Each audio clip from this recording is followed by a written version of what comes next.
Itong sariling asim or tartness. Check lang natin. And of course, syempre, dahil we use a certain percentage of salt, meron na rin tong sariling timpla. So saktong-sakto na yan. We have here yung ating pako na nandyan lang din sa paligid namin dito. Lagay lang natin yan dyan.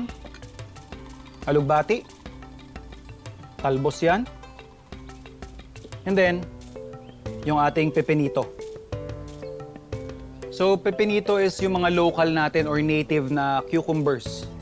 So, slice lang natin yan. Okay. And then, totos lang natin yung ating mga greens. We also have here some onions.